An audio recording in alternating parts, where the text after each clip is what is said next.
All right, here we go. We're going to welcome on the show Jonathan Van Every. How are we doing tonight, Jonathan? Hello, guys. Great. Fantastic. Finally glad I get to sit outside and enjoy a nice night. Yeah, it's awesome. Well, thanks for coming on. Pretty cool. I saw your name come across, and like I said, huge Red Sox fans. And remember when you were up with them for a few years, and I was like, man, like I wonder, like let me send a message and see what happens. So really appreciate you taking the time and coming on, talk some ball. No problem. Happy to be here. All right, so let's start right at the beginning, talking like high school. Where did your spark of the love of baseball like come from? Wow. Boy, you're pulling me way back. Let me dig in the memory bank. So I guess my mom always said my first word was ball. So I grew up Central Mississippi guy, uh, Carrollton originally, and then we moved to Jackson later. But they had these big horse apples on the side of the road, fruit just sitting in the ditch, and I would point at them and say ball. So I guess that's kind of where it started, and just grew from there. Always had a knack for baseball ever since I was probably 3, 4, maybe even earlier. And my parents would always say, even when I was playing t-ball and coach pitch, hey, we're here to see the boy from Carrollton. I didn't even have a name. I was just the boy from Carrollton for a couple of years. So uh, yeah, it just kind of flourished, and I literally played it every single year of my life until I was 31 years old. Hard to believe. That's a long time. So for about 20, 27 years, I lived, breathed, ate, and slept baseball. Yeah. So still fond of the game. It always will have a piece of my heart, and thankful for the time I had, and have a lot of memories to cherish along the way. Now, Okay. as a child, was that a big baseball community you were in, or was it just came to you? Not really. It was just natural. I had a natural ability. I probably didn't perfect it as well as I should have, but from a young age, the separators, the kids, you just have natural gift. You can only teach so much to a kid up until they're probably what 10, 11. They start to kind of grasp some knowledge, but the ones that are 3, 4, and 5, it's a God-given talent. Hand-eye coordination, and just have a knack for the game, and uh, playing catch, and hitting a ball with a plastic bat, or picking up a rock and hitting it with a broomstick, or playing wall ball with throwing a golf ball against a brick wall and seeing how quickly you can react and catch it with a small glove. So, there's all kind of little games that you can play as a kid to kind of enhance your skills while not even knowing that you're enhancing skills. You just know that you're having fun, right? Yeah. It's all about having fun. So, anything with a stick and a ball and a wall and a glove was fun for me my whole life. So. Yeah, I feel that, man. I used to go out with my glove and a tennis ball and a tennis racket, and I would Yeah. toss it up and hit the racket as hard as I could against the wall, and then try to field it. So like Yep. I feel you. Like just little stuff like that is absolutely incredible. Wall ball was my Yeah. jam. Anybody That's that would it. play with me, I'd play alone if I had to, but I would play with anybody that wanted to play. Of Mhm. course. Yeah, try wall ball with a little golf ball. Then that's the next level. Because that on a brick wall, there's a lot of imperfections in a brick wall. You never know which direction that thing's gonna bounce. Yeah. I would have been kicked out of my house if I started doing that, but Not if you're good. If you're good, you well, won't. that's fair. Fair point. Fair. At what point in your career did you go, man, like I really have something to get to the next level here? Uh, Great question. I, I guess in high school, I kind of thought maybe I would have an opportunity at the next level, not even pro ball, but just college ball. It wasn't until probably I I have a very back and forth story, so shut me down when the time is right. So I guess when I went to my first year of JUCO ball, I was playing, doing really well, and had a lot of success, and finally realized like, wow, I am kind of good. This is working out, and lo and behold, after that year, I ended up getting drafted, and didn't sign, but uh, kind of knew that yeah, maybe I do have what it takes to get to the next level, which was a far cry from the year before because I had redshirted at Ole Miss, and never saw the field.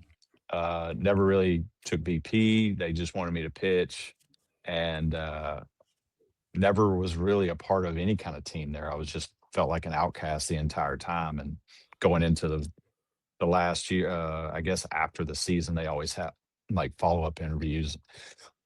Sorry, they cut my scholarship. And so I was just left fending for myself, figuring out where to go to play. So I found a spot to play at JUCO at Itawamba and met a lot of great people there. Had a lot of connections. That's the only reason I got there. I knew the coach and he had recruited me to go to a different team. But it was kind of that first and second year of junior college where I was playing every day for a while and finally realized, like, man, I'm pretty good. I'm one of the better guys on the field. Maybe I do have what it takes to get to the next level. So it was a little bit later in life. I think a lot of guys realize that, probably in high school or early high school, they're like, hey, I know I have a natural gift. I always, people are going to call me stupid for saying this, but I always had a confidence complex, right? I expected a lot of myself, but I was always wondering, like, am I really that good? Am I really good enough to beat the guy on the other side of the field? So those are just some inner demons that I've always kind of fought with. But some of those got quelled that first year of junior college when I was really having a lot of success. That's incredible. So drafted by Cleveland Indians, 29th round, correct? Yeah, 29th round. I don't even think they have 29 rounds anymore, do they?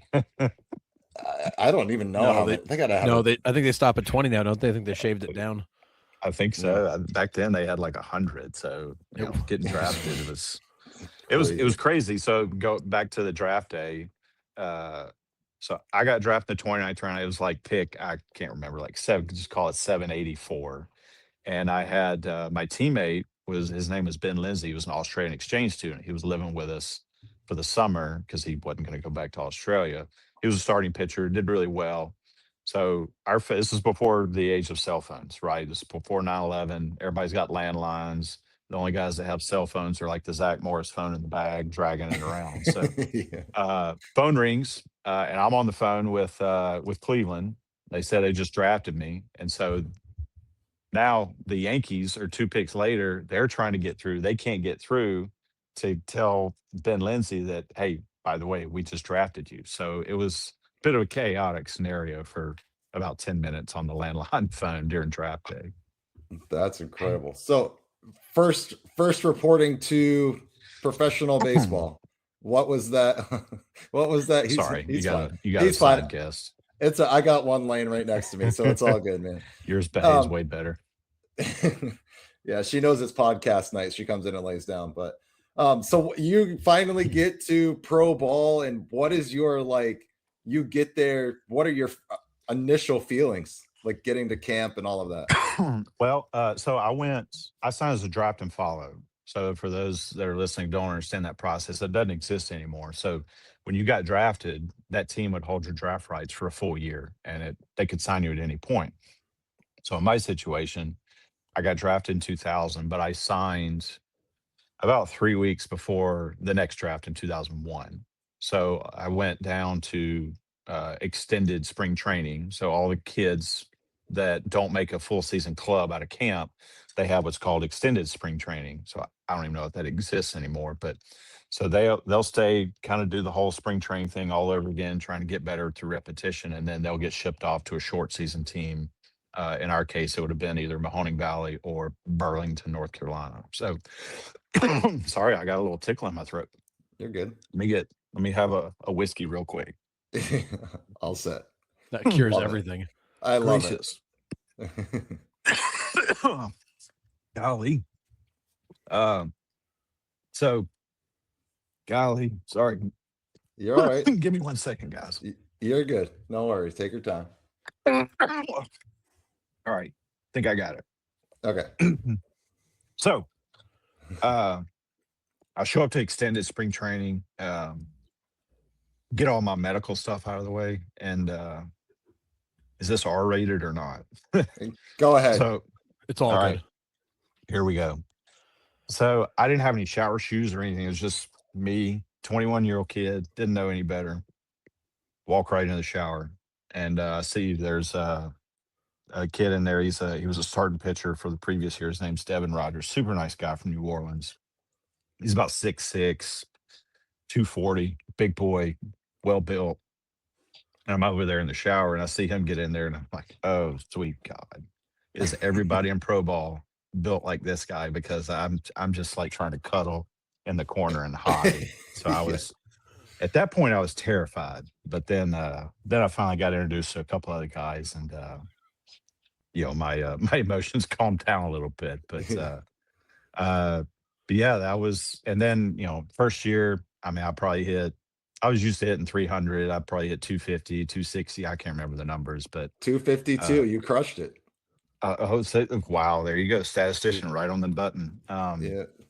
But yeah, I mean, playing every day versus, twice a week in JUCO was a challenge. It was a little bit different. And it takes a little bit of time to get used to because you got to, you're working on recovery, muscle memory. You're basically doing the same thing over and over each day versus 2 days a week. So training had to change, mindset had to change. You have a bad day, you don't have 3 days to think about it. You got to get out there tomorrow, the next day, and fight and try and get better. So, it was a good learning process. I ended up getting hurt at the end of my first season, so mine was cut a little short. But no, learned a lot, met a lot of good people, and just kind of tried to build off of that, try to get better each year.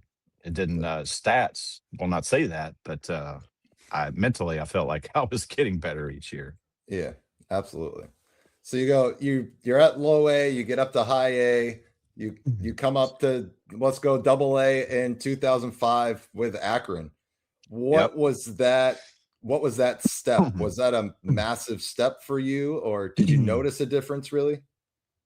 Honestly, I thought hitting was easier the farther up I got. The big step for me was since you're the statistician, what did I hit in 2003? Let's do that. Two, 2003, you hit 193 with Lake County and 262 with Mahoning Valley. Yeah, there we go. So the 193. So I struggled mightily, struggled very bad. And probably after that year, I thought, I was probably going to get released. This is it. And then went into the off season, met a good dude from Jackson as well, named Chad Alexander. And he basically acted as my hitting coach in the off season, kind of retooled my swing and worked really hard all off season. Got back to spring camp in '04. I was thinking I'd be lucky to make a team, any team, or just stay in extended spring training. So somehow I had a really good camp. I killed it, crushed it, did really well, and made the high A team. I was the fourth outfielder on the roster. Guy gets hurt first week of the season. I step in, and here we are at the halfway point. I'm hitting like 292 with I don't know 9 or 10 home runs. Ended the year with 20 something home run. I can't remember, 21 maybe, 21, 22, somewhere in there. With a 21. 21. there we go. With a 276 average. So probably, in my opinion, probably one of the best years I had, given where I came from the year before, even went up a level and had a lot more success. And so I just tried to keep building off of that. Still Do you striking out a lot, but do you, go do you ahead. feel that's because like pitchers are more in tune to the strike zone, like they're around the plate more? Do you think, or that was just your I think that's kind part of of you it, getting better? but another part of it was, I retooled my swing completely. I was a very big in and out of the zone really fast. I have still to this day, very strong wrists, and so that's what helps me generate a lot of my power because I'm a lanky guy, right? I mean, Yeah, I'm not supposed to hit long home runs, but I did. I hit a lot of long home runs, but I also struck out a lot. So my bat would get in and out of the zone very quick. And that off season, I really focused on trying to get in the zone and stay in the zone as long as possible to give me as far as percentages wise, the best chance of success. So, uh, I guess more of a flat plane swing, made a little bit more contact and made a lot of hard contact. So when I hit the ball, it usually went a very long way or was hit yeah, hard somewhere. yeah. So always my struggle was actually hitting the ball. If So if you look at '04, '05, I guess some of '06, '07 a little bit, even '08, you'll see the home run numbers. It looks like they just came out of nowhere. But I always kind of hit home runs, even in high school and JUCO. But my first couple of years of pro ball, I struggled to put the bat on the ball. And then I retooled my swing a little bit that off season after 03 and really kind of catapulted my power numbers. Yeah, I mean your numbers in 2007 overall is like the stat lines we kind of see today. 12 home runs, you have 105 strikeouts, but you hit 307. That's impressive. You do the math on that. How many balls put in play were hits versus outs? That's a very high percentage. I bet. A lot. That batting average on balls in play stat was very high for you. Yeah. So there's a couple of things to be attributed to that. One, I was pissed off. I was very pissed off. So after spring training that year, they were going to send me back to AA. And, being third-year AA guy, I can see the writing on the wall. And I went and asked for my release. I was like, look, guys, I mean, you're sending me back to AA for the third year in a row. You're basically telling me you don't have a spot for me. That's fine. I get it. It's a business. Release me. Give me an opportunity to go somewhere else and chase my dream. And here's a direct quote from it was Ross Atkins. I guess I have no allegiance to anybody in baseball, so I'll throw them all under the bus.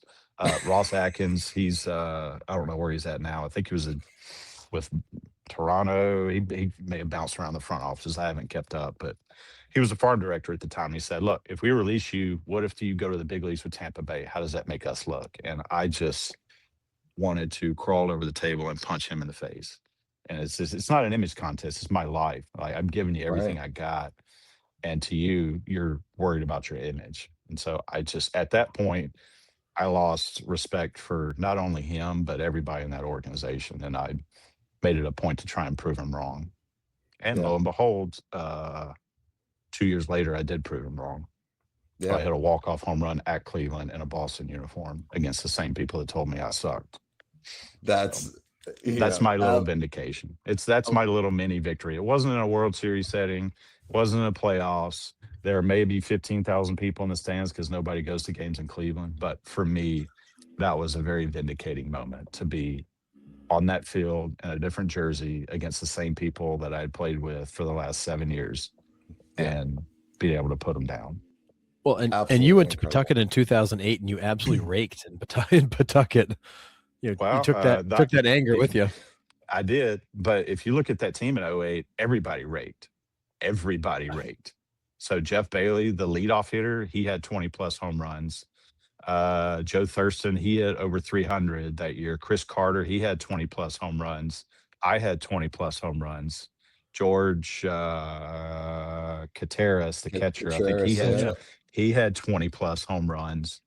So you can say that whole team raked. We should have won the league that year. I think we just kind of ran out of juice or out of steam at the end. But we had a lot of success at the plate that year. Yeah, crazy, man. So 2008, we're in Pawtucket. So how did you get to Pawtucket to begin with? So I was a minor league free agent. So when you sign, you have your contract obligated no matter what, unless it's predetermined, like the first round, I call them bonus babies, unless you have some kind of preconceived, pre-written contract. The basic contract back in the day was 6 full seasons. So that first half season, when you get drafted, that doesn't count. It's 6 full after that. So finally, my contract expired after 07. I got pissed off. I did well. That was a contract year for me. I was worried Cleveland was going to call me up or put me on the 40-man and protect me.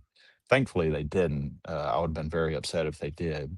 But, gave me an opportunity to go somewhere else. And I had a lot of phone calls the first day of free agency wanting my services. And, ended up signing with Boston. Had a phone chat with Theo, and I said, y'all just won the World Series. How can I say no? I'm in, dude. So going into camp that year, I was a kid in a candy store. It was great. I mean, this team just won the World Series, and here I am, this podunk nobody from Mississippi is in camp with all these guys. And I was the first guy running around trying to get a ball signed by the world champions. So somewhere in my house stashed, I still have a baseball signed by pretty much the entire 2007 World Series team. That's incredible. But I got to Pawtucket that year. First at bat, hit a home run right down the left field foul pole. Still don't know how that happened, but ended up having a lot of success along with a lot of the other guys on the team. And we had a good group. We had a lot of fun. There were kind of a lot of other minor league journeymen on that same squad, and we just kind of gelled together and picked each other up and had a lot of fun. Like Charlie Zink, he was a minor league journeyman. He knuckleball guy. I mean, how many knuckleball guys get to the big leagues these days? I mean, they're few and far between. He got to the big leagues. He got to have a start at Fenway, which is I'm sure his shining moment in his career. So just like it is mine. So it was pretty awesome. I remember being in Buffalo in 08. We were playing Cleveland's AAA, and I get a call 8 a.m. from Ron Johnson, RJ, and he's like, "You're going to the show." I'm like, what are you talking about? It's like, get your shit, get on the plane in an hour and a half, get to Baltimore. You're going on the show. It's like, oh my God. So that was a very special moment. Yeah. Was that go ahead, Harrison. I'll say, so when you got to Boston and saw John Farrell, he was actually a familiar face to you, right? You had a history with John Farrell, am I correct? I did. So John was a farm director at Cleveland. So he got hired, I think in I can't remember the exact year, maybe 02, 03, somewhere in there. So he was the farm director in Cleveland and player development for a number of years. And it's funny, up to that point, I always thought he was my biggest adversary, but in turn, he was one of my biggest fans. He just never told me that. And so to this day, he's probably on a fishing boat somewhere off the coast of Maine. But to this day, I'll always be grateful for him believing in me. And I never really got to tell him thank you for that. But so, John, if you're listening, I just want to say thank you for having the faith and believing in me to be a good player. And yeah, it was pretty awesome. I know he was instrumental in getting me there. I still remember taking my team physical around Thanksgiving, right after they just won the World Series. And first guy I see is Terry Francona at a hospital getting a physical. I'm like, what's this guy doing here? He just won the World Series. You should be on a tropical island somewhere. But that's just Tito, man. Tito loves baseball. He's going to be around baseball no matter where he's at. So but yeah, it was a lot of familiar faces. A couple of those guys came from Cleveland, and I just kind of fit right in and just tried to do my thing. I mean, defense was my thing. I knew I could play defense with the best of them. You name anybody on a list of outfielders from 2000 to even 2015, I would put my name right there with them from a defensive standpoint. I know I could track balls down. I know I could throw guys out. I was dangerous in the outfield. I was very aggressive in the outfield. And looking back, I just wish I would have taken that mentality to the plate a little bit more. Yep. So we've talked to a lot of guys that played, minor league ball, and they get to the pros, and they said the biggest change for them was the speed of the game. Was that the same thing for you? It is a little faster, but you adapt pretty quick. But it's fast in a good way. So like in between pitches, everything's a little quicker, which is good. You want the game to go by a little bit faster instead of drag on. But as long as you have to do a little bit more mental preparation, right? So as the game speeds up, ball's coming to me, I already know where I need to go with it, no matter what. Ground balls hit to me, I already know where I'm throwing it. Fly balls hit to me, I know where I'm throwing it. You have to pay attention to a little bit more details. Back then, you had scouting reports getting really big. You'd go watch video of your previous at bats back in the tunnel. So you had a lot of those stat and video references to go back on. I think they've kind of gone overboard with it today a little bit, but it was good to see. I always struggled with what does my swing feel like versus what does it actually look like, if that makes sense. So looking at myself in a mirror, it probably may have felt different than what I actually thought was happening. So it was always good to see a little bit of a video to kind of remind myself, oh, that's what this guy throws in this counter. Oh, that's what that swing felt like. That's what I did here. Just to have a little bit of, something to fall back on to remind myself that's what that felt like. That's what this felt like. So I was always a big feel guy. I wasn't a very good technical hitter, if that makes sense. I relied on, did it feel right? Did it not feel right, so to speak? Yeah, absolutely. We got a question nastiest slider ever faced, or like nastiest pitch that you saw. Okay. All right. Well, they all happen the same at bat. Well, no, I take that back. There's a couple at bats. Well, I have to give the guy credit, Mariano Rivera. So the first I got to face Rivera, saw 3 pitches. The first one was it was spinning right down the plate, didn't move a whole lot. I was like, why didn't I swing at that? I would have hit that ball a mile. Next pitch, started in the exact same spot, almost hit me in the shin, and I swung at it. The third pitch, started in the exact same spot, and so it looked like somebody took a chainsaw and cut my bat right in half, and I popped out to second base. So, go Mariano. The guy's a stud. What can I say? I'm trying to remember his name. I had battles with this guy in AA. He came up in the Met system. He was a good prospect. He had a nasty cutter. He had a straight 4-seam fastball and a nasty cutter. And I do remember getting him a couple of times, but yeah, it was always a battle with that guy because he could manipulate his cutter, not as good as Mariano, but he could say, I want this to move 2 inches. I want it to move 4 inches. I want it to move 8 inches. He had that capability. But no one holds a killer Mariano. He's a stud. What can I say? I think his stat lines speak for itself. Yeah. And what it's crazy about him is, like, as a hitter, you knew it was coming and you still couldn't hit it. Yeah, because it would look like a fastball or it looked like a slider. He would manipulate the cutter to do whatever he wanted it to do. He's gripping it the same way. Posada probably doesn't even know what's going back down. He's not even throwing signs at this point. He's just letting Mariano do his thing. Yeah. I will say the one scariest time was the first time I faced Chapman. Chapman was in Aroldis Chapman. He was in AAA coming up with the Reds. He was a starter, if you guys remember that. Yeah. He was throwing 104 and had absolutely no idea where it was going, had no mechanics. His release point was just all over the place. It was never a consistent release point. So it was very hard to pick up the ball. Plus, he's throwing 104 and doesn't really know where it's going. So we had Frank Kremlis was our manager in AAA in Indy that year. It was 2010. We were at Louisville. And he's like, all right, guys, you're going to take to 2 strikes and then you can swing away. Well, first guy gets up there, lead off hitter, strike 1, strike 2, strike 3, you're out. So he's like, screw it. We're not doing that anymore. You guys swing away. Go get them, boys. Yeah, Chapman, that was dirty. Coming 104 from the left side. He's basically throwing from behind me back across the plate. I walked. I got on base, but yeah, that was somewhat frightening. Did you see any of them? Like, what does that even look like? It's a blur. It's a blur. I mean, when guys start, like these guys today, I still think the guns are juiced, in my opinion. But when you get over 100, the reaction time is just ridiculous. It's almost a luck of the draw at that point, in my opinion. I was never good enough to hit 105. You could throw me 3 pitches down the middle of 105. Yeah, I might foul them off. I might get lucky and square it up, but I'll tell you, it was absolute luck that I did square it up. Was there a pitcher over time that you just generally had really good at bats against? Somebody you felt like you kind of owned? Yes. Jensen Lewis.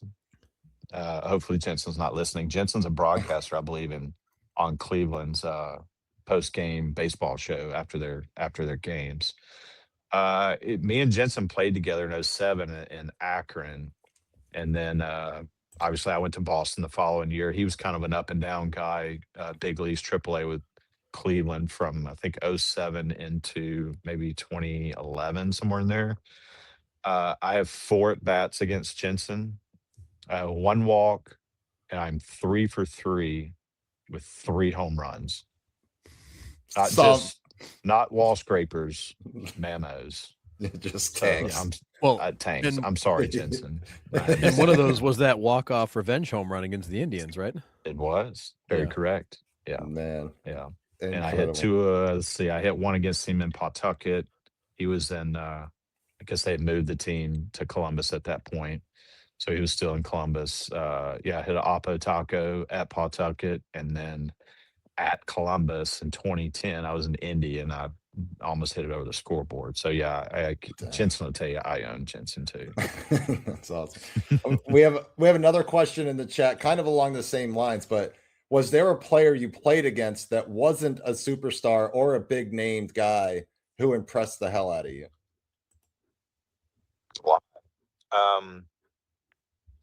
Geez, at any level? Any level, anywhere. Sure. Well, there's a couple on different years. So in 2000, I think it's 6, I was in Double A in Akron. There's a kid named Ryan Mulhern. Y'all probably never heard of him. I don't think he got to the big leagues, but I want to say he won minor league player of the year. That year, he absolutely raked. He couldn't get out. He just could not get out. Did not matter what you threw him. I challenge you, go up and look at Ryan Mulhern, Mulhern. Look at his stats. I think it's 2006. It's either 06 or 07, but I think it's 6. He just murdered the ball. It was unbelievable. Never seen anything like it. And then in 2008, I'd say, you call him a no-name guy, but he's got a World Series ring, Jeff Bailey.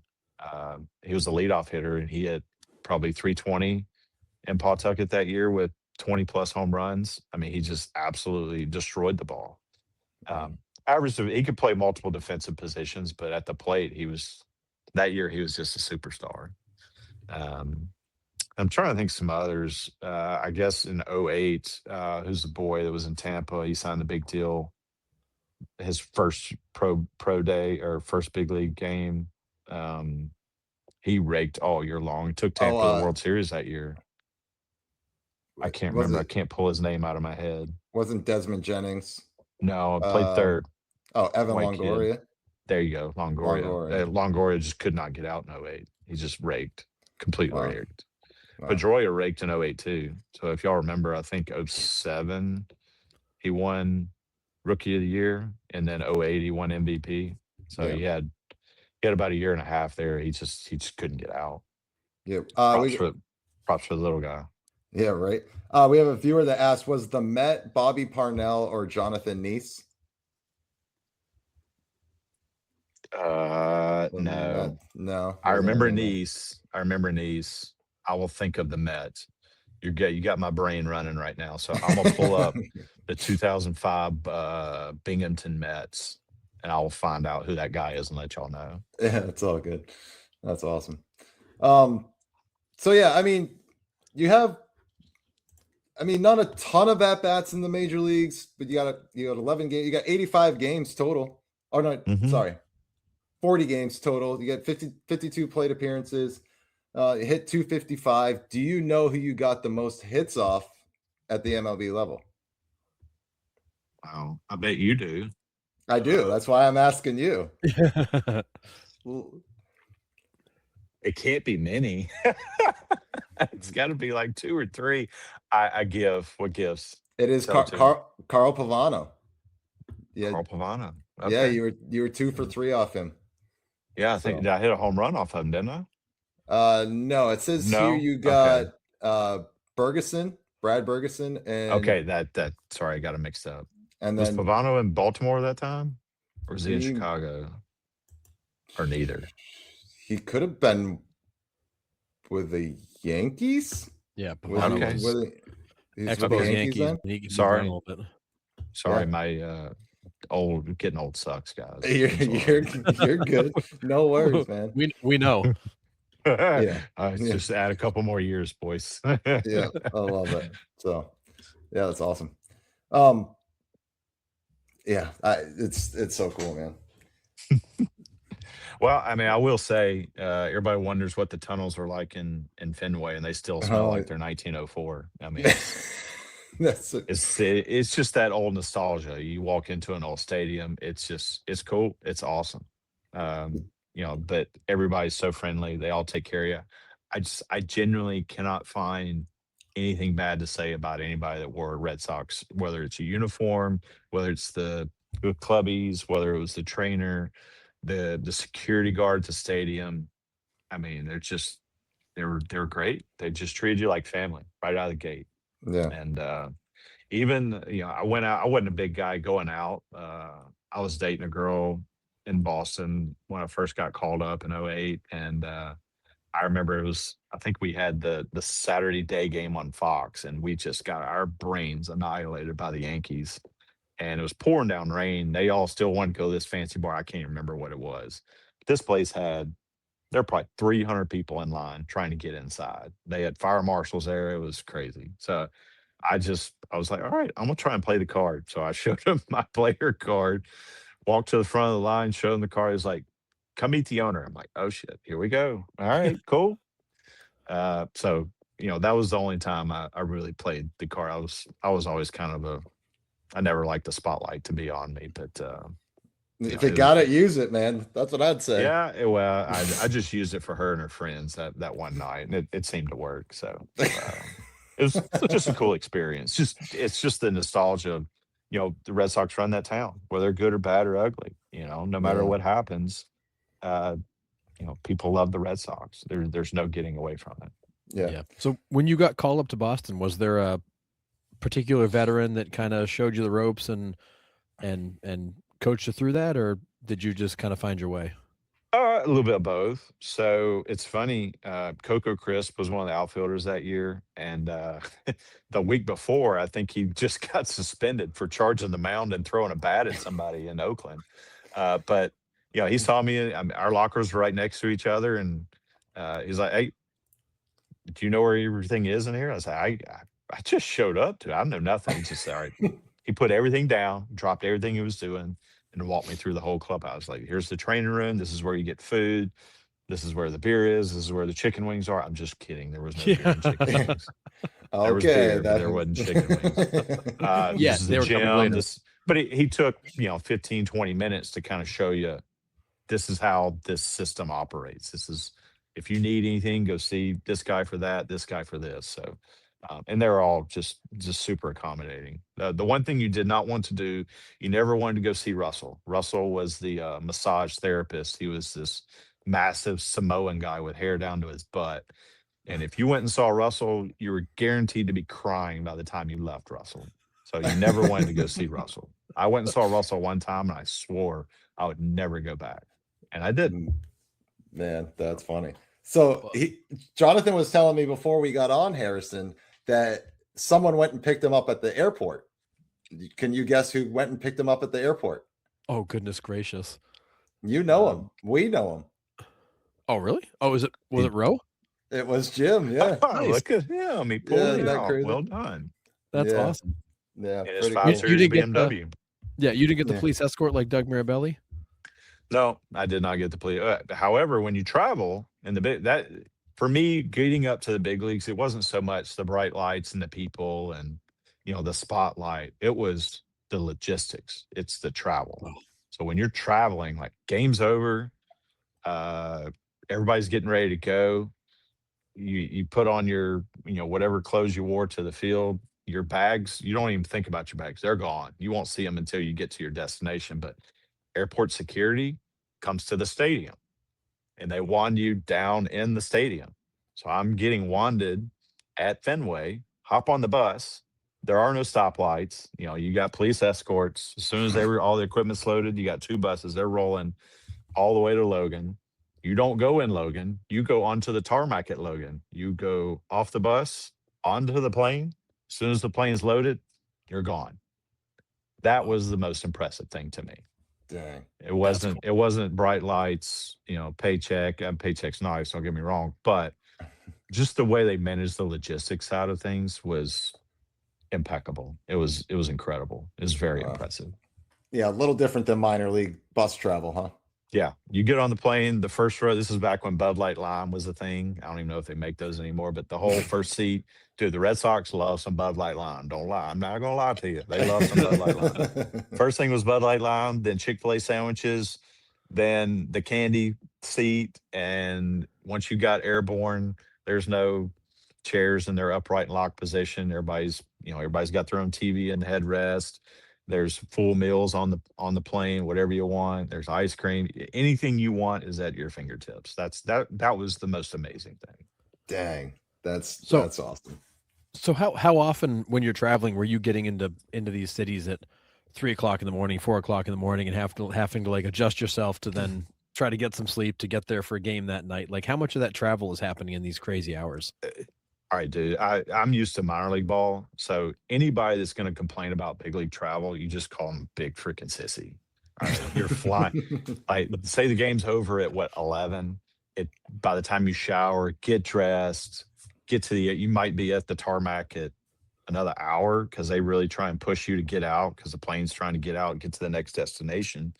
Uh, you're flying. It's a 3 or 4 hour flight, maybe a 5 hour flight if you're going to the West Coast, but you're gaining time going that way. So let's just say I'm going to Tampa. It's probably what 4 hour flight from Boston to Tampa. I'm just making up a number. I'm probably pretty close, but so Yeah, I a little get more, in at definitely more than 4. 3. Yeah, I get in at 4. I can still sleep for 8 hours till noon. Get up, go get some food in my system, start, get going again, and I can still be at the park by 2 and do everything that I need to do for that day and not miss a beat. Yeah. So, minor league travel, completely different story. Yeah, that's a completely different ball game. So you ride on a bus for 12 hours after that midnight game. You'll show up at 1 o'clock in the afternoon and supposed to play a game at 7. Those guys don't even go home that night. Or even better, the bus breaks down and you sit in a truck stop for 8 hours. Then you show up at 6 and you're trying to play a game at 7. We still beat the Damn. brakes off of them that time. But minor league travel's way, way worse than you could. Then big league guys got it made. Everything's chartered. There's no airports. Airport security is just a breeze.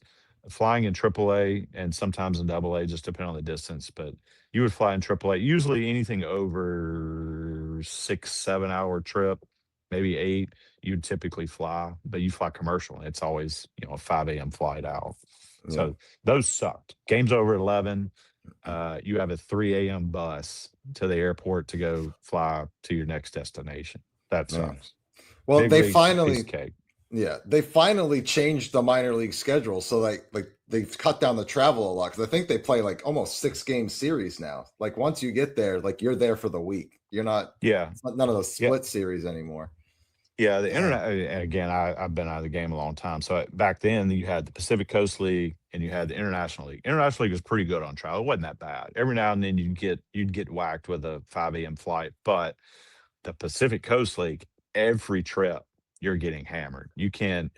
There is no driving. You're flying everywhere. I mean, Nashville was in the Pacific Coast League. New Orleans Oh. was in the Pacific Coast League. Oh, Teams in Texas, Oklahoma City, Iowa, all those guys were in the Pacific Coast League. So the travel is it's awful. Now it's a hitter's paradise because the ball flies everywhere. But pitchers always wanted to come to the IL. They wanted to stay out of the PCL. Yeah. Damn. makes sense because that's a lot of travel. That's a big spread. Sure. Yeah.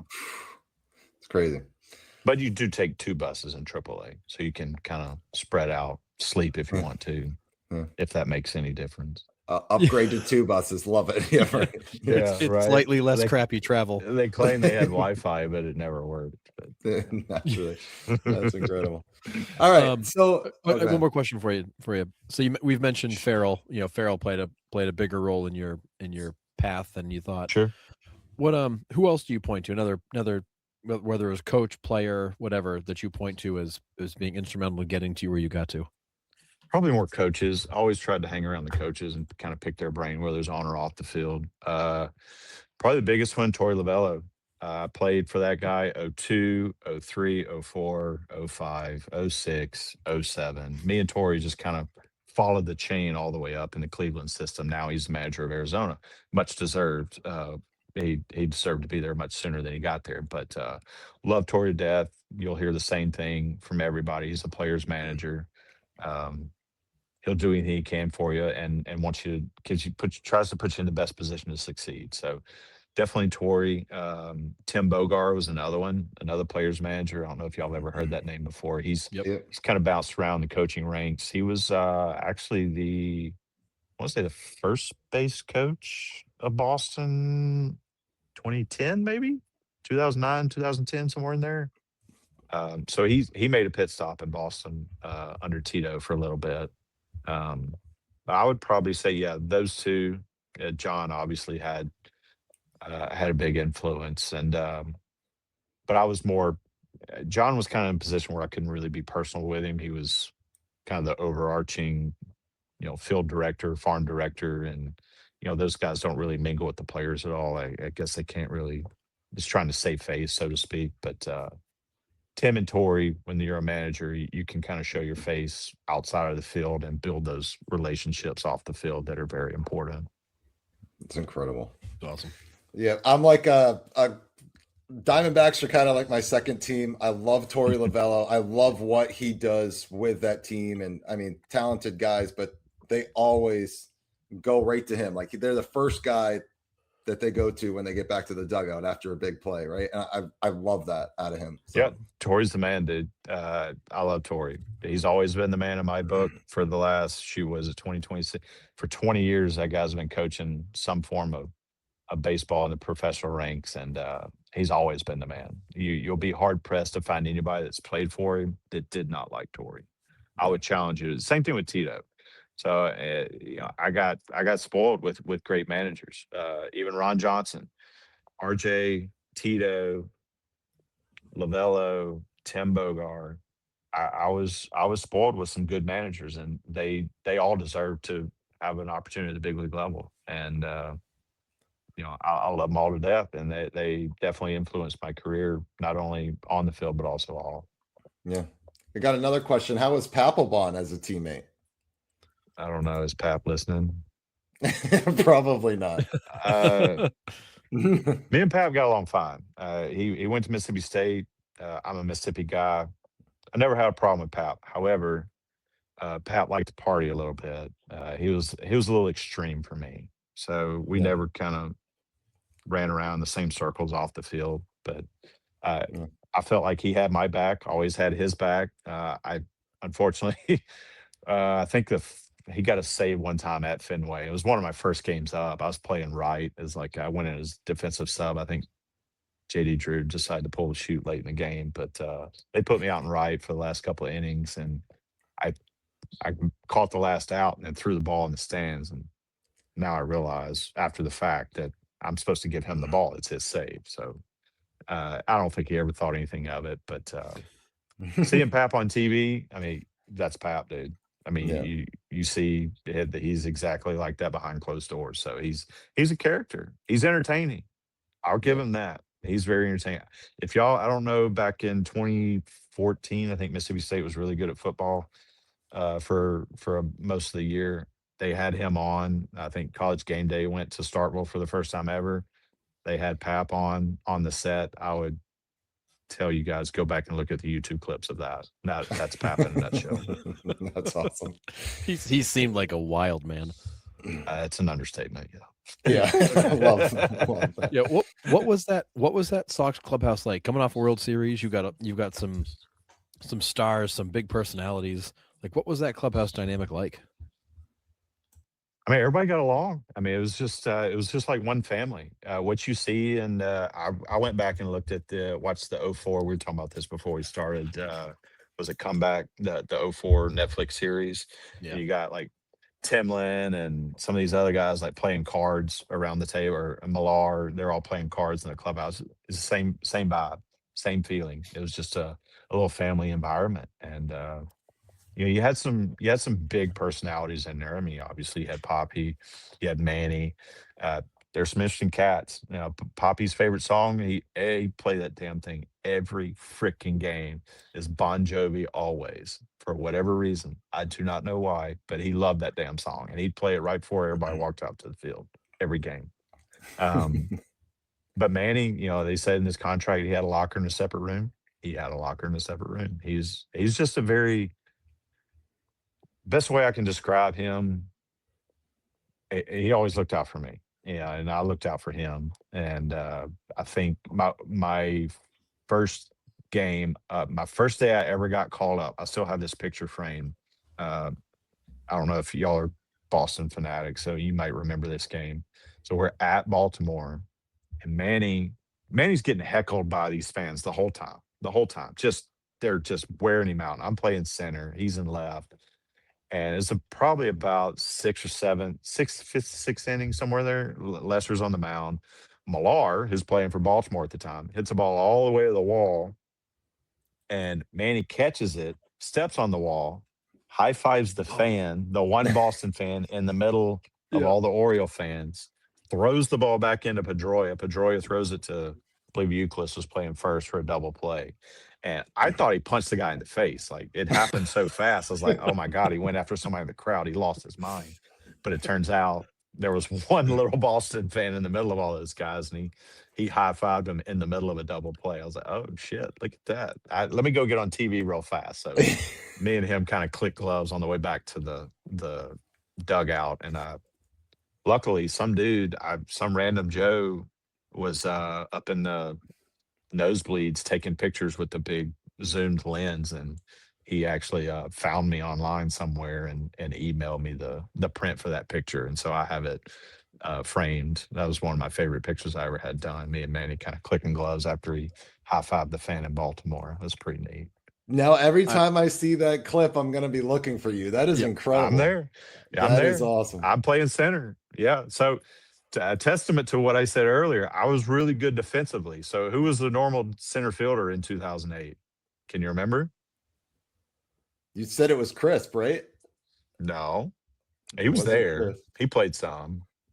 2008. Ellsbury, that's right. Well, that's right before he left for New York. So they moved Ellsbury to right and put me in center. So that's right. I had to be good at something for that to happen. Now, Jacoby's got a lot more zeros in his bank account. However, that specific day, I was the better center fielder. Absolutely. Yeah. Well, I mean, he stole half those zeros from the Yankees, so we don't have to worry about good for him. Hey, somebody's got to do it, right? Right. Good for him. Yeah, I mean, we shed no tears for the Yankees when they signed that contract. So. My dad grew up a Yankee fan, but and I will say one of the coolest memories I'll ever have is I think it was 09. Yeah, 09. So they just got into the new stadium. And my dad grew up lifelong Yankee fan. I mean, Maris, Mantle, Yogi, the whole 9 yards. And the first time he ever went to the brand new Yankee Stadium, he was seeing his son play in a Red Sox uniform. That's sick. That's cool. That's so cool. That was pretty special. Yeah, I'm sure. Did you ever have Manny try to play cutoff man for you in the outfield like you did to Damon? No. He just needs to get out of the way. Go hang out in the monster or something, dude. I think that was before my time, I believe, if I'm not mistaken. That was like mid to early 2000s, somewhere in there. Yeah, that was early. Yeah. Did you ever get to take a trip in the wall in the monster?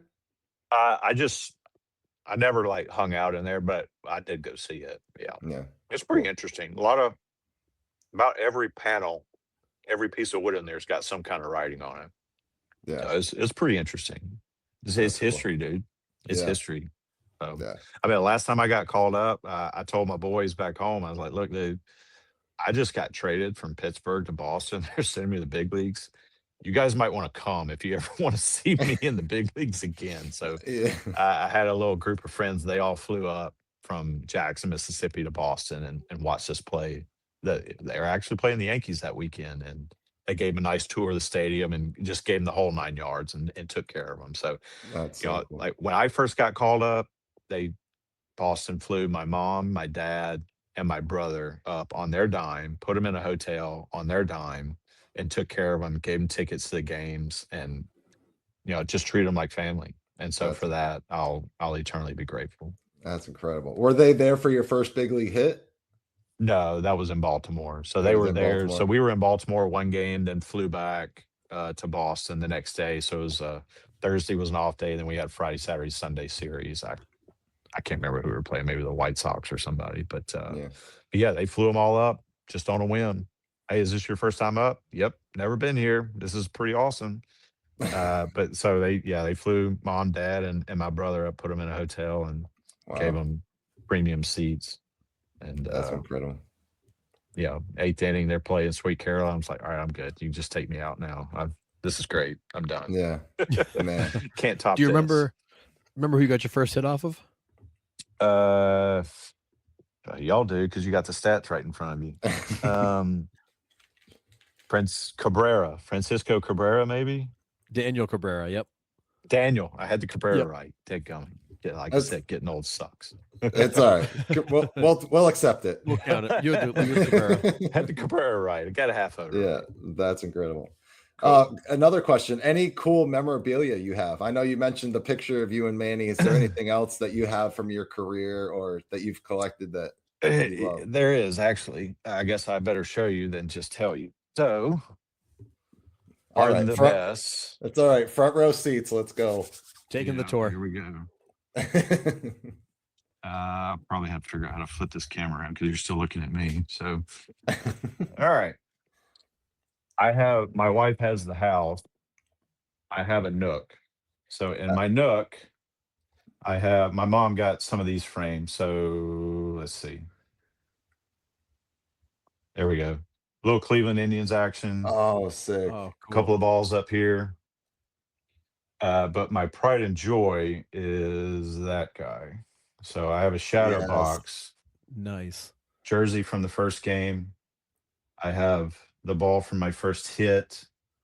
I have the lineup card from the first game. Dang. So all the lineup cards have that little sticker on it. Mm-hmm. And then Sean Casey, the mayor, was there and he signed a bat for me and I got it framed. And that's actually a picture of me. Shoot. It's hard navigating this camera like this. You're fine. You're doing great. Yeah, awesome. That's actually the picture from the first hit. And there's the Manny. There's Manny up there somewhere. Oh, If yeah. I can, I got it. Oh, Oh, that's an awesome picture. That is Yeah. awesome. Man, that's so cool. that's that was my debut. That's when he high-fived the fan. So Man, that's my little Nook. I love it, man. That's so cool. One of these balls are actually. I have one of the last balls from Yankee Stadium somewhere around here. They had a special emblem for 2008 on all the balls used in that stadium. Oh, I wow. somehow got a hold to one. I really don't remember how I did, but it's going to stay here. That's awesome. Doesn't matter. It made it home. Kind of like Doug Mankiewicz put the ball in his back pocket. You can do the same thing. Right. Yeah. Incredible. Yeah. All right. So one last thing before we go. Me and you were talking before we came on. So Jonathan's in Nashville. I'm in Raleigh. They're kind of the two rival cities here wanting an MLB team. So I'm putting a deal on the table. If Raleigh gets a team, I'm inviting you out this way. Free place to stay at my house. We'll go to the game. But deal's going that way too if it happens in Nashville. I got a spot right here, dude. You got your own Love it. room, your own bathroom, you got your own pool, TV, kitchen, whatever the hell you want. All yours. Just be careful. They may not leave. Yeah. I'm not that I'll turn bad off the air. I'll force him out. You can't kill somebody down in the south here if you do that. But yeah, man. But yeah, I mean, what's your feelings on Nashville getting baseball? Are you optimistic about it? Are you kind of on the fence about it? How are you feeling about Nashville's plea to get a team? Well, I think the chances are, I mean, they got just as good a shot as anybody. It's a growing city. We've been here for, 8 years, going on 9 now. And honestly, there's parts of downtown we go to, we're like, where did that come from? When did that show up? There's places that we don't recognize anymore. So, and it's happening more and more every day. And it's a sports town, like we talked about. People love sports. They love the Predators. They love, MLS is making a huge, in my opinion, the two sports that really made a charge the last couple of years are MLS and hockey. Those things, they go crazy for it. And, the Sounds are drawing well. You put a big league team caliber or MLB team here. I mean, they've talked about the land's already donated by the university as part of a joint affair to try and get a team here. Personally, I really hope it does because that just means all this stuff is worth a little bit more than it is right now. Fair. So I don't know. We'll see. It should be interesting. I think they have a good setup and a good chance for success here. Just with the draw of Nashville kind of being the hub of the Mid-South, you kind of had a void, right, from Yeah.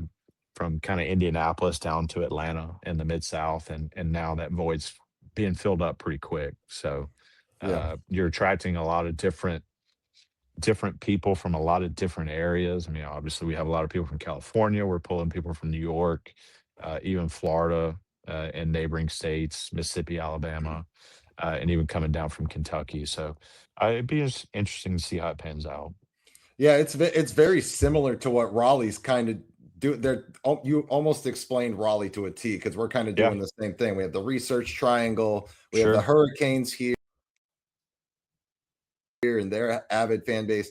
The thing is like, I went to watch a Braves game on my TV yesterday and I'm blacked out. Like, it literally says on my cable I can select it to watch it and I can't watch it. Like, I'm outside of the network. So there's a black spot over Raleigh. Can't watch baseball here. It's wild. That sucks. But it's terrible. You got to buy the ticket, dude. MLB TV. Is that still a thing? Yeah, it is. But I'm still I'm blacked out of them, the Orioles, and the Nationals. Why are you blacked out of Atlanta? That makes no sense. Because it doesn't reach the market, doesn't reach Raleigh. But you're paying for a service. You should see everything. Yep. Everything. You are preaching to the choir, man. I don't get it. We're with you. Sense. We've got a follower that's usually in the chat that lives in Southeast Iowa, and he's blocked out of like 7 markets. What, you give me my money back? Like, what's the point? Why am I paying for Netflix if I can't watch anything on Netflix? That makes no sense. Right. Thank you. I'm just a dumb redneck, though. No, absolutely not. Because you're saying exactly what we've been just yelling about at Clouds for like 2 years. So love it. Every fan says the same thing. But yeah, we keep paying it because we're gluttons and we want to watch the game. There you go. Well, anytime you guys want to come to town, hit me up, dude. We'll take care of it. Yeah, absolutely, man. I thank you so much for coming on and telling your story. This was absolutely incredible. I can't thank you enough. It's really cool to kind of go back and live through like Red Sox fandom through you. And really cool stuff, Jonathan. And appreciate it. Thanks You're for welcome, having me, guys. Welcome to come on anytime. So you know how to find me. All right. Sounds good, man. We do now. Careful what you wish for. There you go. Can't hide from the internet. All right, Jonathan. Take care. Thank you so much. Really appreciate it. All right, guys. Take care. Have a good night. You as well.